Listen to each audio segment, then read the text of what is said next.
Welcome to education channel friends. नमस्कार दोस्तों, आपका स्वागत है। टुडे इज December 4th, 4 दिसंबर है आज, and we will cover today's current affairs and important analysis.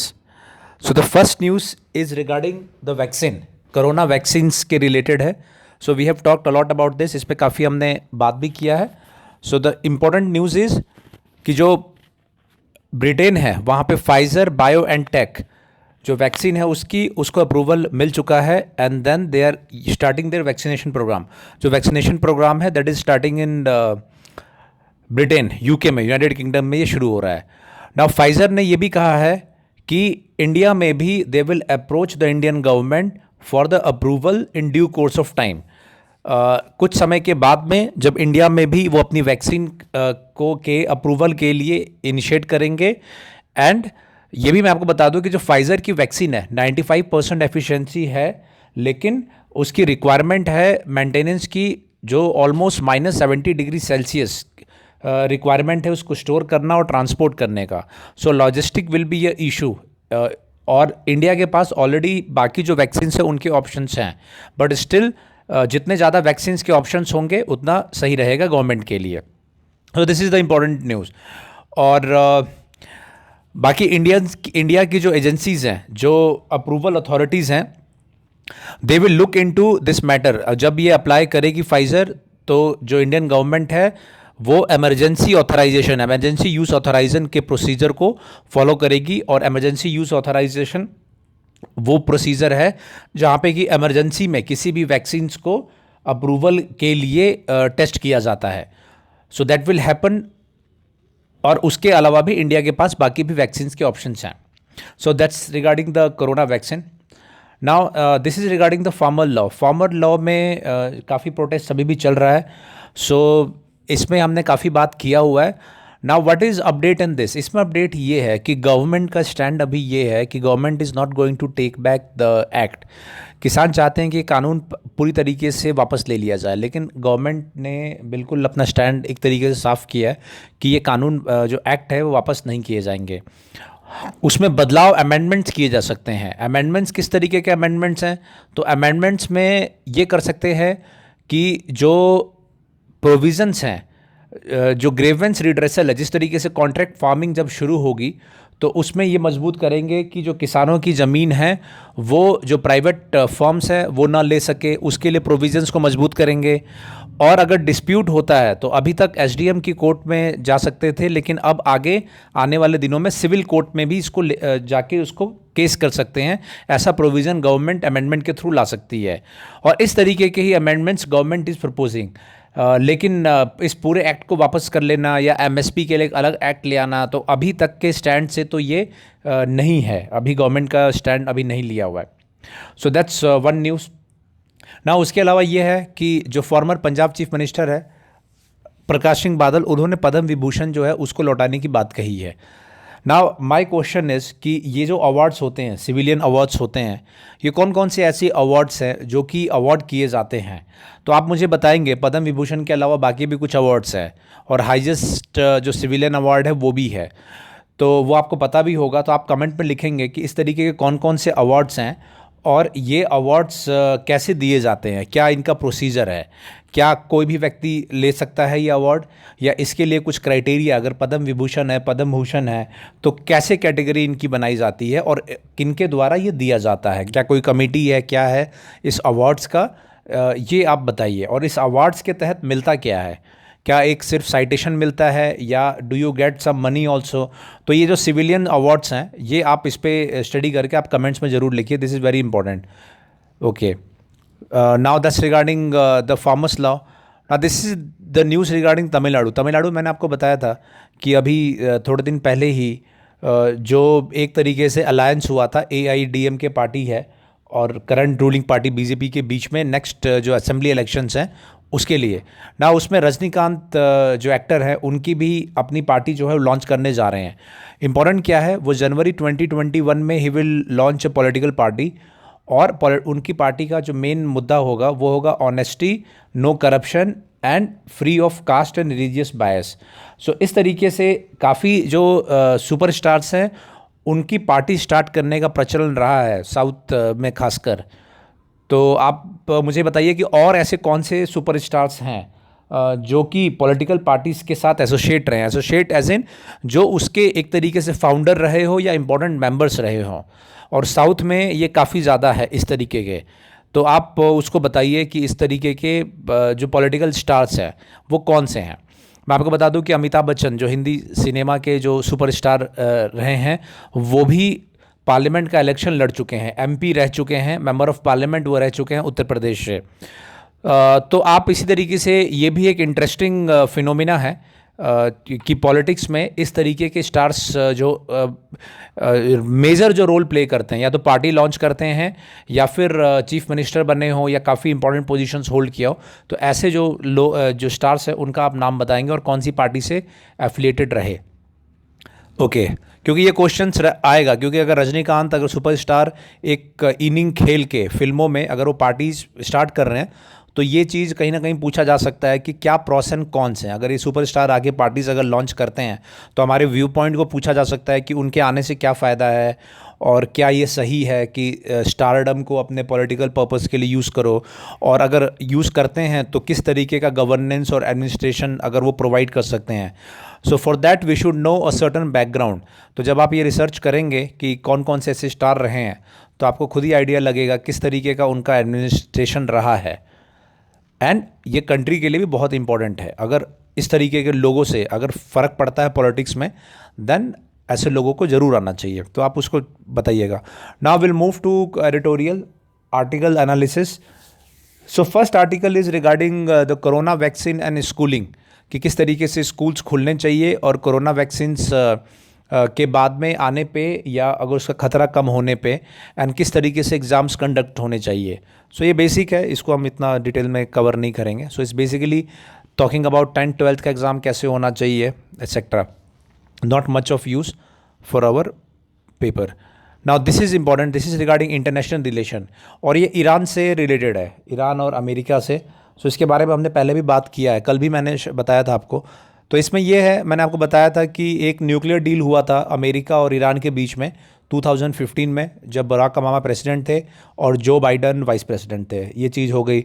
उसके बाद इस न्यूक्लियर डील में ये था कि ईरान जो न्यूक्लियर बॉम्ब या इस तरीके का उनका प्लान है उसको हटा देंगे, और उसके बदले में अमेरिका ने जो सैंक्शंस लगाए थे अमेरिका उसको हटा देगा, जिससे कि ईरान की इकोनॉमी है वो सुदृढ़ हो सके और बाकी चीज़ों पे काम कर सके। तो this was the news, this was 2015। उसके बाद आया डोनाल्ड ट्रंप। डोनाल्ड ट्रंप ने इस डील को स्क्रैप कर दिया। वो बेसिकली चाहते ये थे कि उनके जो अलाइज थे वेस्टर्न एशिया में, उनको इससे ये था, इससे प्रॉब्लम थी कि अगर ईरान की इकोनॉमिक सैंक्शन हट जाएगी तो उस पर उसका मिसयूज़ करेगा। एंड डोनाल्ड ट्रंप ये भी चाहते थे कि ये पुरानी डील को हटा के ईरान को प्रेशराइज किया जाए कि वो नए न्यूक्लियर डील ट्रंप एडमिनिस्ट्रेशन के साथ करे। लेकिन वैसा नहीं हुआ, क्योंकि ईरान पे जो भी सैंक्शन लगाए गए ईरान ने उसको रजिस्ट किया। So there was one part. Now अभी अपडेट ये है कि जो न्यूक्लियर साइंटिस्ट हैं ईरान के, उसका असैसिनेशन हो गया मोहसिन का। तो उसके असैसिनेशन के बाद में फिर से जो वेस्टर्न एशिया है वहाँ पे पूरा एरिया है वो टेंस है। Okay, this is one part. Now Trump ने क्या किया था? ट्रंप ने ये किया था कि ईरान ने पहले जो अमेरिकन ड्रोन है गल्फ़ एरिया में जून 2019 में उसको शूट कर दिया, और बाद में अमेरिका ने ईरान के जनरल जो था कासिम सुलेमानी, उसको 2020 जनवरी में उसका मार दिया था। सो ये दो अपडेट हुआ था, जिससे कि जो डिप्लोमेटिक रिलेशन है अमेरिका और ईरान के, और वो ख़राब हो गए थे। This is one thing. Now अब ये भी हुआ है कि एक नया बिल लाया गया है ईरान के पार्लियामेंट में, जो उसकी पार्लियामेंट टाइप वो है, तो वो हम बात करेंगे आगे। बट एज ऑफ नाउ अब ऐसा रिलेशन हो चुका है कि जॉय बाइडन अगर जब जनवरी में आते हैं, प्रेसिडेंट का चार्ज लेते हैं, सो उसके बाद में ईरान और अमेरिका के बीच में काफ़ी गैप हो चुका है डिप्लोमेटिकली। सो जॉय बाइडन के आने के बाद में तुरंत और अमेरिका और ईरान के रिश्ते तुरंत सुधर जाएंगे, उस पर क्वेश्चन मार्क रहेगा। सो ऑथर का बेसिकली यही कहना है कि this is going to be a challenge for Joe Biden कि वो दोबारा उस जो डील है उसको स्टार्ट कर सके, या दोबारा उसमें जो उसके प्रोविजंस थे उसको इन्वोक कर सके। So will have to see, because West Asia में बेसिकली मिडिल ईस्ट में वहाँ पे पीस रहना इम्पॉर्टेंट है, क्योंकि भारत का बहुत बड़ा जो पार्ट है, भारत के जो बहुत सारे लोग हैं वो गल्फ़ कंट्रीज़ में एवं इस मिडिल ईस्ट कंट्रीज़ में काम करते हैं, और भारत का बहुत ज़्यादा फॉरेन जो रेमिटेंसेस के रूप में भारत में मनी आता है वो गल्फ़ से आता है। तो जॉब के हिसाब से भी, पैसे के हिसाब और इकोनॉमी के हिसाब से भारत के लिए वेस्ट एशिया बहुत इंपॉर्टेंट है। तो भारत हरदम चाहेगा कि वहाँ पे शांति बनी रहे। इसीलिए हम ये बार बार इसको डिस्कस करते हैं। Now this is another article, very interesting article. इस आर्टिकल में बात किया गया है जो अभी ऑर्डिनेंसेस पास किए गए हैं कन्वर्जन को लेके, मैरिज के आधार पे कन्वर्जन को लेके। इसके बारे में ऑथर ये कहते हैं कि इलाहाबाद हाई कोर्ट ने ये कहा है कि इलाहाबाद हाई कोर्ट के पास एक केस गया था, सलामत अंसारी और प्रियंका खरवार, इनका केस था। और इसमें हुआ ये था कि इस एक जो पक्ष था उसमें लड़का वो मुस्लिम था और लड़की हिंदू थी, और इसमें चैलेंज किया गया था, एफआईआर की गई थी जो लड़का है उसके खिलाफ में। तो हाई कोर्ट इलाहाबाद में ये केस गया था, और उसमें जो है कोर्ट ने जजमेंट ये सुनाया, कोर्ट ने जजमेंट ये दिया कि जो लोग हैं वो फ्री हैं कोई भी अपने धर्म को परस्यू करने के लिए, और कोई भी धर्म परस्यू कर सकते हैं और कन्वर्जन भी कर सकते हैं। नाउ अब इम्पॉर्टेंट ये है, इसका बैकग्राउंड समझना बहुत ज़रूरी है। बैकग्राउंड ये है कि एक ऐसा ही केस 2014 में किया था, नूर जहां वर्सेस स्टेट ऑफ यूपी, जिसमें एक हिंदू महिला थी जिसने मुस्लिम युवक से शादी करने के लिए अपना धर्म परिवर्तन कर लिया था। तो इसमें इस 2014 के जजमेंट में इलाहाबाद, सेम हाई कोर्ट था इलाहाबाद का ही, उसमें कोर्ट ने ये कहा था कि कोई भी व्यक्ति अगर वो कन्वर्जन कर रहा है किसी भी धर्म में, या तो हिंदू बन रहा है, मुस्लिम बन रहा है, बुद्ध या सिख, तो उस व्यक्ति का उस धर्म में विश्वास होना चाहिए, और उसके जो बेसिक है इस्लाम के या हिंदुज़म के जो बेसिक कॉन्सेप्ट हैं उसके बारे में कन्विक्शन होना चाहिए, उसके बारे में पता होना चाहिए। और इसमें जजमेंट दिया था, चूँकि ये सिर्फ शादी के लिए कन्वर्जन किया गया है, और ये जो महिला थी इस केस में, इसको बिल्कुल भी इस्लाम का अता पता नहीं था, ना उसके बेसिक क्या है उसके बारे में कुछ पता था।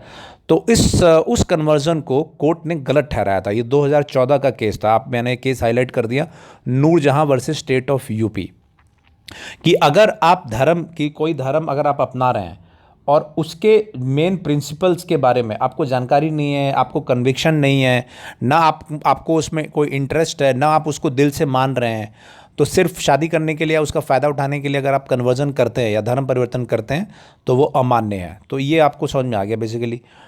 नाउ अब ये है कि इस केस में जब ये सलामत अंसारी और प्रियंका खरवार का केस जब टेकअप हुआ, ये 1 महीने पहले की बात है, सेम कोर्ट में, तो वहाँ पे यही दलील दी गई कि ये जो शादी है, ये शादी मतलब ये जो धर्म परिवर्तन है हिंदू से इस्लाम में, ये सिर्फ शादी के लिए किया गया, और उस महिला को, प्रियंका खरवार को, कोई भी इंटरेस्ट नहीं है, ना कोई जानकारी है, ना ही उसका कोई फेथ है। तो इसको भी गलत ठहराया जाए, इस धर्म परिवर्तन को और धर्म परिवर्तन के थ्रू इस शादी को। तो कोर्ट ने ये कहा कि नहीं, ये जो जजमेंट था 2014 का, वो जजमेंट गलत था, और हम जो जजमेंट दे रहे हैं वो सही है। और कोई भी व्यक्ति अगर उसका विश्वास ना भी हो तो भी वो कर सकता है धर्म परिवर्तन, चाहे वो शादी के लिए करे या कोई कुछ भी करे। सो ये एक जजमेंट सुनाया है। सो सेम कोर्ट, 2 अलग अलग जजमेंट, एक 2014 का जजमेंट और एक जो है 2020 का जजमेंट। सो ये एक पार्ट हो गया। हालांकि इसमें और ये बन गया है, एक ऑर्डिनेंस बना है जो इसको एक इस तरीके की चीज़ों को चैलेंज करता है ना। अब इस बात को आप समझिए कि ये सब कहाँ से, इससे पहले क्या प्रोविज़न था। इससे पहले प्रोविज़न है जो ऑर्डिनेंस है। ऑर्डिनेंस क्या कहता है, जो नया अध्यादेश है ऑर्डिनेंस है, ये कहता है कि अगर रिलीजियस कन्वर्जन, अगर आप धर्म परिवर्तन ज़बरदस्ती करवाते हैं किसी का, तो वो ऑफेंस है। तो ये बिल्कुल सही है। दूसरा ये कहता है कि अगर सिर्फ शादी के लिए आप धर्म परिवर्तन करते हैं तो वो भी गलत है। क्या है इसका बेसिस? इसका बेसिस आप समझ लीजिए। सुप्रीम कोर्ट ने 1977 का सुप्रीम कोर्ट का जजमेंट है, ये है स्टैनिस्लस versus state of Madhya Pradesh, ये जजमेंट है। इस जजमेंट में कोर्ट ने क्या कहा था, इसको देखेंगे हम। इसमें ये कहा था, पब्लिक ऑर्डर के आधार पे 2 एंटी कन्वर्जन जो कानून था मध्य प्रदेश का, धर्म स्वातंत्र्य अधिनियम और Orissa freedom of religion act, इन दोनों को सही ठहराया गया था। और इसमें ये प्रोविज़न था इस धर्म परिवर्तन में कि कोई भी व्यक्ति अगर अपना धर्म परिवर्तन करना चाहता है तो वह वहाँ के संबंधित जो डिस्ट्रिक्ट मजिस्ट्रेट है उसको इन्फॉर्म करेंगे, और वो इंश्योर करेंगे एडमिनिस्ट्रेशन ये इंश्योर करेगा कि किसी को भी फ्रॉड या फिर प्रलोभन या लालच देके उसका धर्म परिवर्तन नहीं किया जा रहा है। सो ये एक इम्पोर्टेंट एक्ट था उस समय का, जिसको यूज़ किया जा रहा है, जो नया अध्यादेश है। तो आप ये पूरा तीनों जजमेंट समझ गए, पूरे चीज़ें समझ गए। अब नाउ राइटर का ये कहना है कि ये सब अलाउ होना चाहिए, मतलब उनका अपना पक्ष है कि ये सब नहीं, कोई दिक्कत नहीं है, कोई भी धर्म ले ले, कुछ भी ले ले। और बाकी जो अपोजिट पार्टी है उनका ये कहना है कि सिर्फ शादी के लिए आप धर्म परिवर्तन करा रहे हैं, ये कोई सही नहीं है। सो ये जो ऑर्डिनेंसेस हैं वो सुप्रीम कोर्ट में जाएगा, तो हमें वेट करना पड़ेगा कि सुप्रीम कोर्ट क्या कहता है इस जजमेंट, इन सारे इश्यूज़ के बारे में। Okay, so that's regarding this is important topic, ये हमने कवर कर लिया। जजमेंट्स आप ज़रूर इसको याद रख लीजिएगा, जो ये 2014 का जजमेंट लिख लीजिए नोट्स में, यू मस्ट राइट दैट। और ये सुप्रीम कोर्ट का जजमेंट है 1977 का। तो ऑलरेडी रूलिंग्स हैं, इस तरीके के रूलिंग्स ऑलरेडी हुए हैं, तो ये सब ऑर्डर्स को आप you must keep it in your notes. Now next is regarding the agricultural bills और एमएसपी। तो एमएसपी के ऊपर मैंने कल एक वीडियो भी डाला था कि एमएसपी क्या होता है, कैसे डिसाइड होता है, गवर्नमेंट की फार्मर्स की डिमांड्स क्या है, that I have explain. Now इसी में थोड़ा सा आगे इस आर्टिकल में उसी का बेसिस बना के थोड़ा सा आगे बात किया गया है कि एमएसपी क्या है। तो एमएसपी जो गवर्नमेंट जिस रेट पे खरीदती है। नाउ ये आर्टिकल में ये कह रहे हैं कि एमएसपी का इस्तेमाल किया जाता है, इसमें आंकड़े दिए गए, डेटा है, इस डेटा को आप ज़रूर रखिएगा, काम के डेटा है ये सब। तो इसमें क्या है डेटा ये है कि ये आप समझ लीजिए कि जो पंजाब और हरियाणा दो स्टेट जो मोस्टली यहाँ पे प्रोटेस्ट में हैं, मोस्टली पंजाब है और हरियाणा भी है, तो उनका 88% पैडी का, जो राइस एक तरीके से कह लीजिए, तो ऑलमोस्ट 90% जो प्रोडक्शन होता है वहाँ पे राइस पैडी का, धान का, और 70% गेहूँ का, वो पीडीएस में बेचा जाता है। ओके, ये आप समझ लीजिए। और उसके थ्रू उनको एमएसपी मिलता है, मतलब जो गवर्नमेंट प्रोक्योर जब करती है तो वो एमएसपी बाध्य है कि उसको एमएसपी पे ही खरीदना है। तो आप समझ लीजिए कि ऑलमोस्ट 70 से लेकर 90% तक राइस और वीट, धान और गेहूं जो है वो बेचते हैं वो गवर्नमेंट को, वहाँ के किसान। पहला ये आंकड़ा, तो इसीलिए सबसे ज़्यादा इंपॉर्टेंट क्या है, ये एमएसपी इनके लिए है। दूसरा ये है कि आप ये समझिए कि बाकी जो स्टेट है, आंध्र प्रदेश, तेलंगाना, उड़ीसा, उत्तर प्रदेश, उनका 44% ही राइस प्रोडक्शन इन स्टेट्स का सिर्फ वो जाता है पब्लिक, गवर्नमेंट खरीदती है। ओके, और गेहूं में तो उससे भी कम, मतलब 20 से 30% जो गेहूं है सिर्फ वही गवर्नमेंट खरीदती है। मतलब एमएसपी आप समझ लीजिए कि ये 44% जो धान है उस सिर्फ उतने के लिए एमएसपी मिलता है इन स्टेट्स में, एज़ कम्पेयर टू पंजाब और हरियाणा, जहाँ पे कि ऑलमोस्ट 90% धान जो है एमएसपी पे बेचा जाता है। तो इसीलिए एमएसपी से ज़्यादा प्रभावित पंजाब और हरियाणा के किसान हैं अगर एमएसपी में अगर टच किया जाता है तो। दूसरी चीज़ आप समझिए, दूसरी चीज़ ये है कि ये समझने की ज़रूरत है कि गवर्नमेंट को भी ज़रूरत है कि ये एमएसपी से जो मिलता है, क्यों? क्योंकि गवर्नमेंट को अलग अलग चीज़ों के लिए ख़रीदना पड़ता है, पीडीएस के लिए, नेशनल फूड सिक्योरिटी एक्ट के लिए। नेशनल फूड सिक्योरिटी एक्ट मैंने आपसे पूछा था, तो आप एक बार फिर से बताइएगा कि नेशनल फूड सिक्योरिटी एक्ट क्या है और क्या इसके इंपॉर्टेंट प्रोविज़न है। That's my question. And what is PDS, ये पब्लिक डिस्ट्रीब्यूशन जो सिस्टम है, व्हाट इज़ पीडीएस क्या है, आप उसको कमेंट्स में ज़रूर लिखिएगा इन दोनों क्वेश्चंस को ना। आप इस बात को समझिए कि गवर्नमेंट को की क्या मजबूरी है कि उनको जो किसान है उनसे ख़रीदना है, तो गवर्नमेंट को पीडीएस के तहत और नेशनल फूड सिक्योरिटी एक्ट के तहत जो इसकी धान की, गेहूं की आवश्यकता पड़ती है, तो वो कहाँ से लेंगे? वो लेते हैं फिर वो उनसे, किसानों से लेते हैं, और किसानों को एमएसपी जो फिक्स रेट होता है वो देते हैं। ये आप समझ गए। दूसरा ही समझिए कि लास्ट 3 साल में क्या हुआ है, जो 40% है टोटल पैडी का और 32% गेहूं का, वो यूज़ हुआ है गवर्नमेंट के द्वारा खरीदा गया है। मतलब 40% धान का और 32% गेहूं का गवर्नमेंट ने खरीदा है। तो आप ये समझ सकते हैं कि काफ़ी ज़्यादा पार्ट जो है गवर्नमेंट के पास जाता है, मतलब इतना जो है वो पूरा एमएसपी पे बिका है। Okay, this is one part. और उसी की तरह इस बार तो कोरोना के वजह से इस बार और ज़्यादा खरीदारी होनी है, ज़्यादा खरीदारी गेहूं और धान की होनी है किसानों से, जो गवर्नमेंट को करना है। उसके अलावा बाकी प्राइवेट सेक्टर्स में बिकते हैं, मतलब बाज़ारों में बिकते हैं बाकी, जो आम पब्लिक खरीदती है। तो उससे क्या होगा कि आप एक बात समझ लीजिए कि जब ज़्यादा सामान अगर जो गवर्नमेंट है वो किसानों से पीडीएस के लिए खरीदने लग जाएगी, तो प्राइवेट सेक्टर्स के लिए कम बचेगा, मतलब बाज़ारों के लिए कम हो सकता है बचे, उससे जो है प्राइसेस भी बढ़ सकती है। तो ये एक इम्पॉर्टेंट मैटर है। सो बेसिकली यही ये मैटर है कि ये पूरे के लिए जब गवर्नमेंट को भी गवर्नमेंट को भी आवश्यकता है और गवर्नमेंट को भी रिक्वायरमेंट है, एंड देन इसको भी बेचना है, जो किसान्स हैं उनको भी बेचना है। तो उसकी वजह से जो एमएसपी है उसको बने रहना बहुत इम्पोर्टेंट है। तो फार्मर्स का वही डर है कि अगर एमएसपी से हमें इतना फ़ायदा हो रहा है, मैंने आपको दिखाया ये पंजाब और हरियाणा के किसान ऑलमोस्ट 90% अपना धान और 70% गेहूँ वो एमएसपी पे बेच रहे हैं, मतलब उससे उनकी कमाई हो रही है, इनकम हो रही है। तो ऑब्वियसली वो ज़्यादा डरे हुए हैं पंजाब हरियाणा के किसान, या उनको डराया जा रहा है, दो भी चीज़ें हैं। गवर्नमेंट का ये कहना है कि ये जो एमएसपी है ये एज इट इज़ बना रहेगा, आपके इनकम पे कोई फ़र्क नहीं पड़ेगा। सो आप ये समझ गए, ये डेटा पूरा आप रख लीजिएगा कि कहाँ पे कितने की खरीदारी हो रही है। ये आपके कोई भी आंसर्स हो उसमें आपको लिखना पड़ेगा कि सबसे ज़्यादा किसको फ़ायदा हो रहा है, और वहाँ पे किसानों को अगर फ़ायदा हो रहा है तो किस परसेंटेज में फ़ायदा हो रहा है।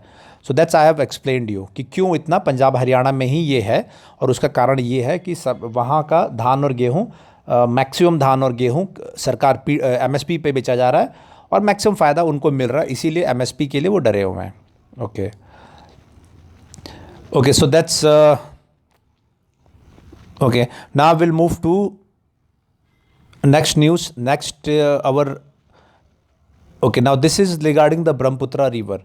ये जोग्राफी से रिलेटेड है, और यहाँ पे न्यूज़ है दैट ब्रह्मपुत्रा रिवर है जो कि फ़्लो करती है तिब्बत से आती है, चाइना तिब्बत से आती है।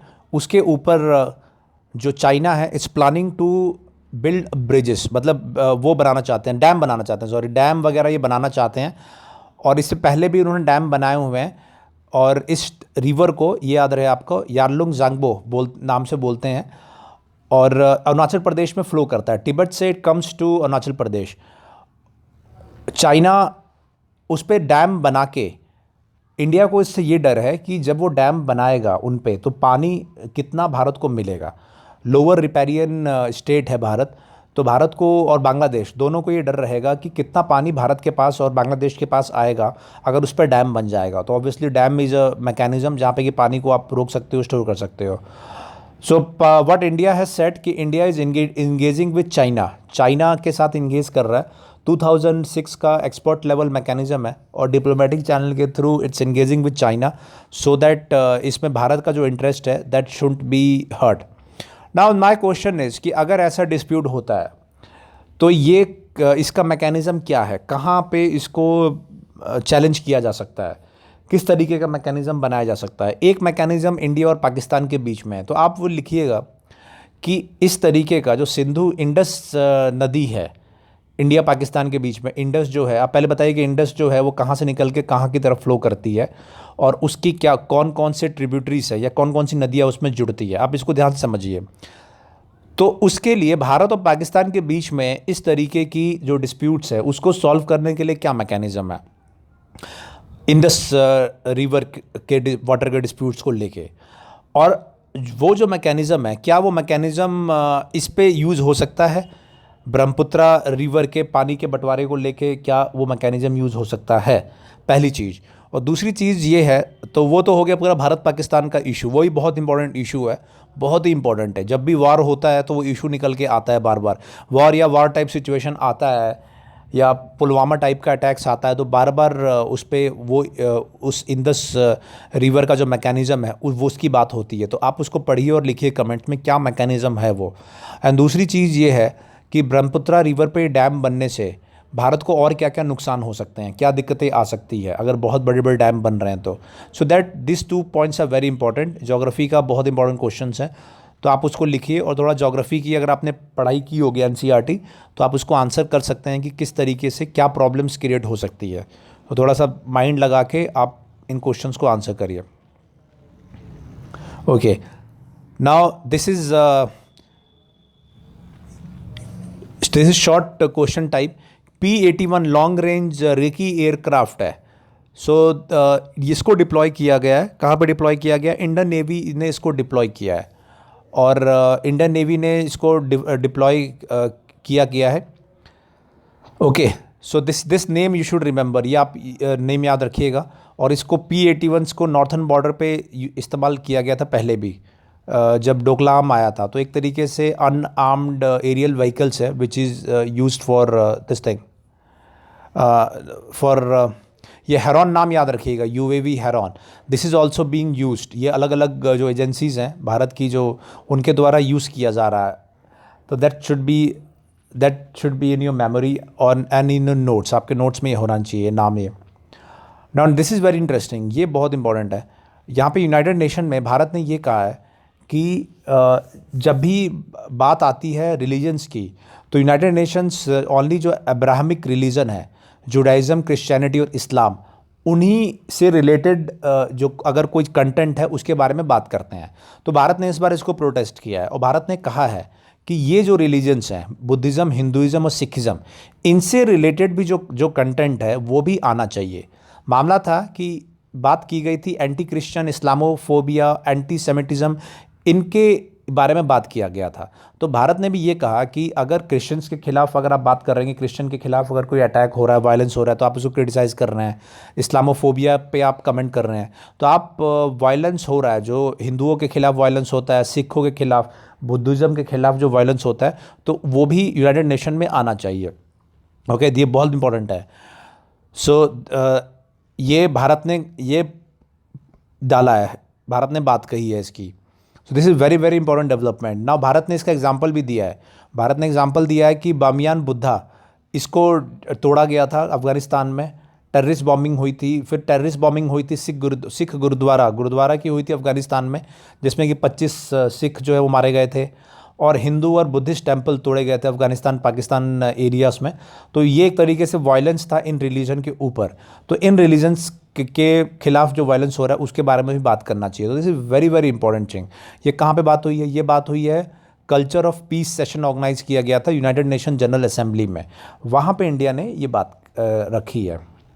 सो दिस इज़ इंपॉर्टेंट अपडेट कि ये इन रिलीजन्स पे बात नहीं होती थी, लेकिन अब इन रिलीजन्स के खिलाफ अगर कोई वायलेंस है या कोई कंसर्न है, that is being raised over there. Now this is regarding the world affairs. World affairs में अमेरिका जो है, America and China is already in tussle कई इश्यूज़ को लेके। तो वहाँ पे अमेरिका ने जो कम्युनिस्ट पार्टी के मेंबर्स हैं उनके खिलाफ जो वीज़ा रूल्स है वो टाइट कर दिए गए हैं। इतना आप बस समझ लीजिए, बाकी रेस्ट इज़ ओके। नाउ यहाँ पे ये भी है कि यूएस ने इम्पोर्ट ब्लॉक कर रहा है, स्लेव लेबर कॉटन को जो है उसको ब्लॉक कर रहा है। Now this slave labour cotton क्या है? स्लेव लेबर कॉटन वो है बेसिकली चाइना का एक प्रांत है जहाँ पे उगर मुस्लिम्स, और उनको ऐसा बोलते हैं कि उनके माइनॉरिटीज़ हैं और मुस्लिम्स हैं, उनसे काफ़ी लेबर कराते हैं और उनसे ये काम करा के जो आ रहा है। So that's basically human rights का कॉन्ट्रवेंशन है, ह्यूमन राइट्स को कर्ब कर रहे हैं। तो अमेरिका ने ये कहा है कि ऐसे जो भी सामान है, फॉर एग्जांपल कॉटन है इस केस में, सो उसको हम ब्लॉक करेंगे क्योंकि वो एक तरीके से जो स्लेव है, गुलाम बना के, गुलाम लेबर, स्लेव लेबर का यूज़ करके किया जा रहा है। सो this is nothing but ongoing tussle, जो अमेरिका और चाइना के बीच में जो टसल है उसके बारे में है। Okay, now this is interesting thing कि जो डोनाल्ड ट्रंप है उन्होंने कहा है कि 2024 इलेक्शंस के लिए वो दोबारा वो लड़ सकते हैं, दोबारा अपना प्रेसिडेंसी के लिए आ सकते हैं। तो अमेरिका का इलेक्शन में आपको बता दूं, अमेरिका का जो कॉन्स्टिट्यूशन है, अमेरिका की जो पॉलिसी है, अमेरिकन जो स्टेट है, कंट्री है, उसमें कॉन्स्टिट्यूशन में ये है कि कोई भी प्रेसिडेंट सिर्फ 2 बार प्रेसिडेंट बन सकता है 4-4 साल के लिए, लेकिन वो लगातार बनेगा या नहीं वो नहीं है। और इससे पहले एक बार ही ऐसा हुआ है कि 19th सेंचुरी में ग्रोवर क्लीवलैंड ये बने थे, पहले बने थे प्रेसिडेंट, फिर हार गए, फिर बाद में बने। सो दिस इज़ वेरी इंपॉर्टेंट। बस कॉन्स्टिट्यूशन को आप ध्यान रखिएगा कि क्या है। नाउ आप ये बताइए कि इसके टर्म्स में ये भारत, अमेरिका के राष्ट्रपति सिर्फ 2 बार राष्ट्रपति बन सकते हैं 4-4 साल के लिए, कभी भी बने, एक बार अभी बने, फिर 10 साल बाद आके या 20 साल बाद आके बने, वो अलग है। नाउ आप ये बताइए कि भारत के प्रेसिडेंट, वाइस प्रेसिडेंट और प्राइम मिनिस्टर, मैंने पहले पूछा प्राइम मिनिस्टर, इनका जो है भारत के कॉन्स्टिट्यूशन में कौन से आर्टिकल के तहत इनके बारे में बात की गई है, और क्या इन पे कोई इस तरीके की पाबंदी है कि कितने बार आप प्रेसिडेंट, वाइस प्रेसिडेंट या प्राइम मिनिस्टर बन सकते हैं, या कोई ऐसी पाबंदी है। और कौन से आर्टिकल, भारत के कॉन्स्टिट्यूशन में कौन से आर्टिकल के तहत प्रेसिडेंट, वाइस प्रेसिडेंट और प्राइम मिनिस्टर के अपॉइंटमेंट या सिलेक्शन या इलेक्शन की बात कही गई है। तो आप ये कमेंट में ज़रूर लिखेंगे, क्योंकि दिस इज़ वेरी इंपॉर्टेंट। क्योंकि एक बहुत बड़ा पहलू ये भी है कि जब आप दूसरे देश के बारे में, के कॉन्स्टिट्यूशन के बारे में पढ़ते हैं या वहाँ मैकेनिज़्म के बारे में पढ़ते हैं, तो अपने देश से कंपेयर करना भी इंपॉर्टेंट है। तो हम इसको कंपेयर करेंगे, अमेरिकन प्रेसिडेंट को कंपेयर करेंगे, क्योंकि अमेरिकन प्रेसिडेंट का जो काउंटर पार्ट है भारत में, वो भारत के प्राइम मिनिस्टर है। तो आप ये करेंगे, तो ये आप इसको बताइए। और जो भारत के प्रेसिडेंट और वाइस प्रेसिडेंट और प्राइम मिनिस्टर तीनों का आप कंपेयर करेंगे कि उनके टर्म्स के बारे में, कि क्या टर्म्स हैं उनके, कितने साल तक वो रह सकते हैं, कितनी बार वो बन सकते हैं, एंड इलेक्शन का प्रोसीजर क्या है तीनों का। तो वो आप कमेंट्स में आप ज़रूर लिखिए। नाउ एक ये साइक्लोन है, बुरेवी साइक्लोन। ये मैंने आपसे पहले पूछा था एक हफ्ते पहले कि जो साइक्लोन का नॉमेनक्लेचर है वो कैसे किया जाता है। तो अगर आपने अभी तक नहीं किया है तो उसको पढ़ के आप कमेंट पे लिखेंगे कि साइक्लोन का नॉमेनक्लेचर जो है, ये बुरेवी नाम दिया गया है। तो ये नाम कहाँ से आया, चलिए आप ये भी बताइए। अगर आपने आंसर दिया भी है तो आप मुझे ये बताइए कि ये बुरेवी नाम कहाँ से आया ये, और क्या आपको ये मालूम था कि अगला नाम ये है। अगर आप मालूम होगा तो आप बताइए कि ये बुरेवी नाम कहाँ से आया ये नाम, जिन्होंने आंसर किया है। और जिन्होंने आंसर नहीं किया था पिछले क्वेश्चन का, वो पिछले क्वेश्चन का आंसर करे कि जो साइक्लोन का नॉमेनक्लेचर है वो कैसे किया जाता है, कैसे मालूम चलता है कि अगला नाम क्या होगा, कोई भी साइक्लोन का नाम क्या रखना है, ये कौन डिसाइड करता है। Okay, now next news is regarding Iran. ये मैंने अभी आपको समझाया भी एडिटोरियल में। तो इसमें न्यूज़ ये है इम्पोर्टेंट कि ईरान जो है उसने एक नया कानून पास कर दिया है। जो ईरान के न्यूक्लियर साइंटिस्ट है उसके मारे जाने के बाद में ईरान की जो पार्लियामेंट है उन्होंने डिसीज़न लिया है कि अब वो गवर्नमेंट यूएन इंस्पेक्शन है न्यूक्लियर साइट्स का, उसको बंद कर देंगे। और दूसरी बात, जो यूरेनियम एनरिचमेंट है बियॉन्ड द तेहरान, जो 2015 का न्यूक्लियर डील हुआ था, उसके बियॉन्ड यूरेनियम एनरिचमेंट करेंगे वो। Okay, so this is very important update. ये इससे क्या है, इससे ये हो सकता है कि ईरान जो है nuclear bomb, hydrogen bomb, nuclear bomb की दिशा में भी बढ़ सकता है आने वाले दिनों में। तो this is very important update. और इसके बाद जो न्यूक्लियर डील हुआ था 2015 का, बेसिकली उसका पर्पस ही यही था कि ईरान को न्यूक्लियर कैपेबिलिटी या न्यूक्लियर बॉम्ब पोजेस करने से रोकना, जिससे कि मिडिल ईस्ट में शांति बनी रहे। बट ईरान ने अब जो न्यूक्लियर 2015 का न्यूक्लियर डील था उससे अलग जाके अब उन्होंने ये कदम उठाया है कि यूरेनियम एनरिचमेंट की तरफ बढ़ रहे हैं। So this is regarding, this is basically international relation politics से related. But now I will ask a science and technology questions, क्योंकि बहुत इंपॉर्टेंट वो भी है। इसमें साइंस एंड टेक्नोलॉजी का ये मैं क्वेश्चन ये है कि ये यूरेनियम एनरिचमेंट हो रहा है, और इसमें न्यूक्लियर बम और हाइड्रोजन बम के की क्या क्या रिक्वायरमेंट है, बेसिकली न्यूक्लियर बम के क्या क्या कॉन्स्टिट्यूएंट्स होते हैं, उसमें कौन कौन से एलिमेंट्स होते हैं न्यूक्लियर बम को बनाने में और एक हाइड्रोजन बम को बनाने में, और यूरेनियम एनरिचमेंट बेसिकली ये क्या प्रोसीजर है, किसी भी यूरेनियम एनरिचमेंट से क्या हासिल करना चाहता है ईरान। कुछ तो मैंने आपको बताया अभी, बट आई वांट कि थोड़ा आप डिटेल में इसको जानिए, और क्योंकि ये साइंस एंड टेक्नोलॉजी का एक बहुत ही इंपॉर्टेंट क्वेश्चन है। तो पहला आप ये बताएंगे कि न्यूक्लियर बॉम्ब जो है उसके कॉन्स्टिट्यूएंट्स क्या क्या है, कौन कौन से इसमें एलिमेंट्स होते हैं, और कौन से प्रिंसिपल पे वो काम करता है। न्यूक्लियर बॉम्ब कौन से प्रिंसिपल पे काम करता है, बेसिक प्रिंसिपल है केमिस्ट्री का, फिजिक्स के बेसिक प्रिंसिपल्स है, तो कौन से प्रिंसिपल पे काम करता है आप वो बताएंगे। और हाइड्रोजन बॉम्ब कौन से प्रिंसिपल पे काम करता है। This is very important questions. और दूसरा ये है कि यूरेनियम एनरिचमेंट जो यहाँ पे ईरान शुरू कर रहा है, तो वो क्या उससे अचीव करेगा। यूरेनियम एनरिचमेंट कौन सा स्टेप है, अगर एक न्यूक्लियर बॉम्ब की अगर दिशा में अगर वो काम कर रहा है, तो यूरेनियम एनरिचमेंट से क्या मतलब है, आप वो बताएंगे कमेंट्स में। तो साइंस एंड टेक्नोलॉजी का बहुत इंपॉर्टेंट क्वेश्चन है, तो आप इसको ज़रूर आंसर करिए। Okay, so now next is regarding the economics. तो इकोनॉमिक्स में इंपॉर्टेंट ये है, ये पीएमआई मैंने आपसे पूछा भी था एक बार पहले कि ये पीएमआई क्या है, पीएमआई इंडेक्स। तो सर्विस सेक्टर का पीएमआई आया है, परचेसिंग मैनेजर इंडेक्स, और उसके से ये क्लियर हुआ है कि भारत का जो सर्विस सेक्टर है दैट इज ऑल्सो रिकवरिंग। तो मैंने आपको पिछली बार ही पूछा था कि ये क्या है। Now this time I will ask you कि सर्विस सेक्टर का PMI how is different than manufacturing sector का पीएमआई। तो आप ये बताइए कि जो सर्विस सेक्टर वाला पीएमआई है इसमें कौन कौन सी चीज़ों को कंसिडर किया जाता है, और ये क्या कैसे ये दिखाता है कि जो सर्विस सेक्टर है whether that sector is doing good और बैड। तो आप इसके बारे में आंसर करिएगा। पीएमआई इंडेक्स वो बहुत इंपॉर्टेंट इंडेक्स है, ऑलरेडी क्वेश्चन पूछा है, बट नाउ इस बार सर्विस सेक्टर के कॉन्टेक्स्ट में you answer this question. Okay, that's regarding one. Now this is very important. ये आरबीआई के बारे में हम बार बार बात करते हैं कि आरबीआई की अभी आज पॉलिसी भी आई है जिसमें कि वो रेट्स को स्टेबल रखा है। वो कल के पेपर में आएगा, लेकिन वो पॉलिसी आई है that will talk tomorrow. But एक ये इंपॉर्टेंट है कि आरबीआई ने एचडीएफसी बैंक को स्टॉप कर दिया है कोई भी नया क्रेडिट कार्ड वगैरह इशू करने से।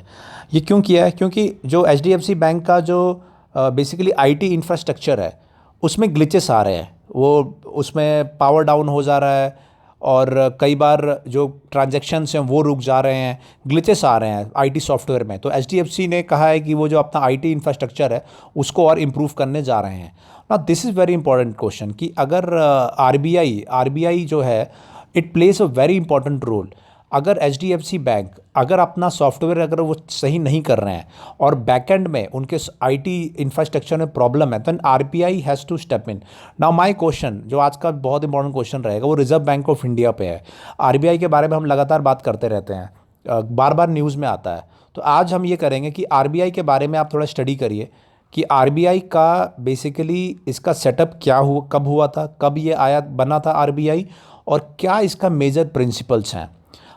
इन पार्ट्स हम सुनते रहते हैं, इन पार्ट्स हम सुनते हैं कि आरबीआई की पॉलिसी में भी काम करता है आरबीआई जो है बैंक्स को भी रेगुलेट करता है। यहाँ हम एग्जांपल देख रहे हैं कि एचडीएफसी को मना भी कर दिया है। तो RBI is doing lot of functions. तो हम क्या करेंगे, आप इसको ये करिए कमेंट्स में आप लिखिए कि आरबीआई कब गठन किया गया था और इसका मेजर फंक्शंस क्या है, क्या रोल ये प्ले करता है आरबीआई। क्योंकि ये अगर आप एक बार समझ गए तो उसके बाद जब भी न्यूज़ आएगा आरबीआई के बारे में तो you will be very clear कि व्हाट आरबीआई प्रिंसिपल्स आर और आरबीआई का फंक्शन क्या है। और this is important question RBI के बारे में। ओके, इंडियन इकोनॉमी रिकवरी हो रही है, दैट वी हैव ऑलरेडी मैंने बताया था कि जो जीएसटी रेवेन्यू है वो बेहतर हुआ है और इंडिया की जीडीपी भी जो है पिछले क्वार्टर के हिसाब से इम्प्रूव हुई है। Now this is important. Now this is first will take up this. एक ये है एक्सचेंज ट्रेडेड फंड, ईटीएफ। तो ईटीएफ क्या होता है आप वो बताएंगे कि व्हाट इज़ ईटीएफ, क्योंकि ये इकोनॉमी के बहुत इंपॉर्टेंट छोटे छोटे टर्म्स होते हैं और ये एग्जाम्स में आ जाते हैं। फॉर एग्जांपल ईटीएफ आ जाएगा कि what are ETF, 5 number 10 number का क्वेश्चन आ जाएगा। तो आप ये बताइए कि ईटीएफ क्या होता है, एक्सचेंज ट्रेडेड फंड्स क्या होते हैं। बेसिक होता है तो आप उसको क्लियर कर लीजिए। आप लिखिए कमेंट्स में, मुश्किल से 4-5 लाइन का होगा तो you write it there. Now this is important.